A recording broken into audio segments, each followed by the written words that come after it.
Welcome to This Explainer. We're jumping right into a truly fascinating conversation today.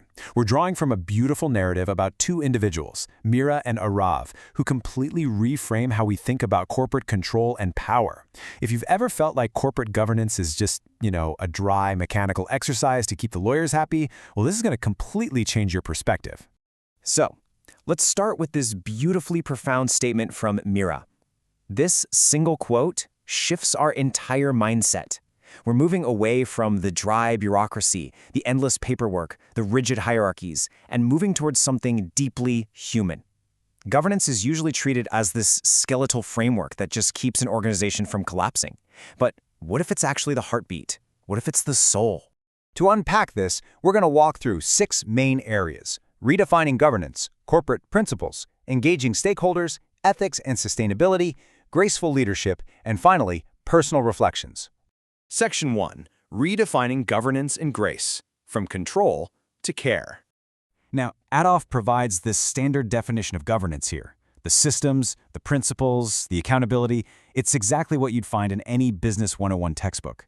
But Mira immediately counters this. She argues that governance is not just compliance, it is conscience. It's not just about who gets to make the decisions, but how they honor the power they actually hold. And you can really see the difference here. We are trading traditional metrics like hierarchy and oversight for harmony and ownership. Take a dairy cooperative, for example, where decisions aren't made through these top-down quarterly memos, but in monthly circles that actually include the farmers and community elders. That's harmony over hierarchy. Then there's a publishing house that uses rotating editorial councils made up of authors and readers to review budgets. That is genuine ownership, not just oversight. Moving to Section 2, Principles of Corporate Governance, Rules versus Relationships.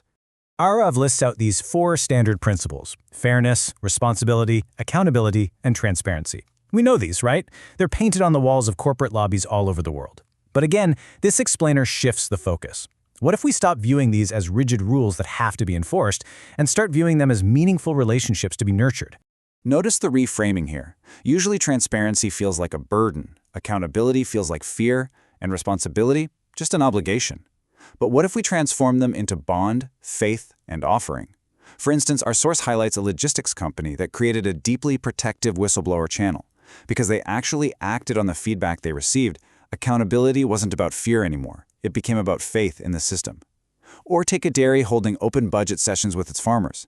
Responsibility stopped being an administrative chore and became an offering of trust. It's amazing how a simple act can completely transform the dynamic. The source mentions a textile firm that started publishing its board minutes online and literally invited employees to be observers. By doing this, they proved that transparency wasn't some bureaucratic burden they had to endure. It was an active bond they were building with their people. All right, Section 3, Engaging the Stakeholders, Parties versus Participants. The crucial shift here is how we define a stakeholder. Traditionally, they're seen as passive parties you just manage, but through a graceful lens, they are active participants. Delivery staff aren't just gears in a logistics machine. Engaging them is an act of listening. Readers aren't just engagement metrics, they require empathy. Parents and students aren't just a feedback loop, they form a fellowship. Here is a perfect, simple, real-world example of this. A bakery just asked its delivery staff for their insights before changing the delivery routes. The result? Efficiency went up and morale absolutely skyrocketed. It's so simple, right? Yet it's so often overlooked in traditional top-down management. The rhythmic shift here is super powerful, turning a mundane routing change into an act of profound empathy and respect. When you consult the people on the ground who are actually doing the work, it ceases to be just a logistics puzzle on a whiteboard. It becomes active listening. That is governance with a soul. Which brings us to Section 4, Ethics and Sustainability, Compliance versus Courage. Arav notes that corporate social responsibility, CSR, usually just means voluntary, surface-level actions to look good. But look at these examples: a textile firm fundamentally shifting to natural dyes, and a school integrating rooftop gardens into their climate literacy curriculum. This isn't just a side project or a PR stunt. It's deeply embedded in the daily operations of the work. I absolutely love how Mira frames this. Whether it's a bakery refusing to use cheaper artificial preservatives, or a school declining a massive donation because it was tied to exclusive branding, it's about core identity. These aren't marketing campaigns. They are a demonstration of unshakable organizational character. Traditional ethics are often viewed purely as charity or compliance, checking a box. But graceful governance views them as continuity and courage. When a cooperative refuses a lucrative deal with a vendor who violates labor laws, traditional metrics might call that a financial loss. But through the lens of grace, that isn't a loss at all. It is leadership.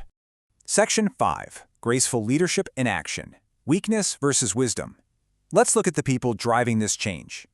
Leading with humility, inclusion, and responsiveness. In cutthroat business environments, these traits are sometimes mistakenly viewed as soft or worse, weak. Mira firmly points out that this kind of grace is absolutely not weakness. It takes immense strength to listen when you have the power to dictate. Graceful leadership is, in fact, profound wisdom. Let's look at what this looks like in action. Standard business concepts like exit, generosity, and decentralization take on entirely new meanings in a graceful organization. They transform into evolution, justice, and dignity. When a cooperative leader steps down early to mentor the next generation, that's not just an exit strategy, it's the evolution of the company. When a bakery founder invites staff to co-own the business, it's not merely generosity, it's economic justice.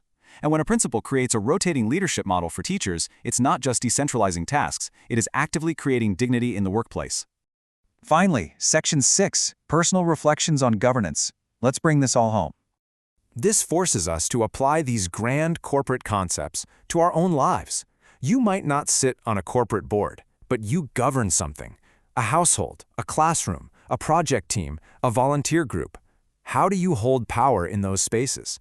Is it through control, or is it through care? Think about who your personal stakeholders are: your family, your friends, your colleagues. When you make decisions that affect them, are they just passive parties or active participants? Ask yourself how you practice active listening with them and how you can make transparency not a burden, but a bond in your own life. We leave you with this final provocative thought. If governance is truly a matter of the soul, and if grace is not just kindness but courage, what will the soul of your leadership look like? The systems and structures we build will eventually fade, but the dignity we afford others and the character we embed into our daily actions, that is the legacy that endures. Thank you for joining me on this explainer, and I hope this sparks some brilliant conversations in your own circles.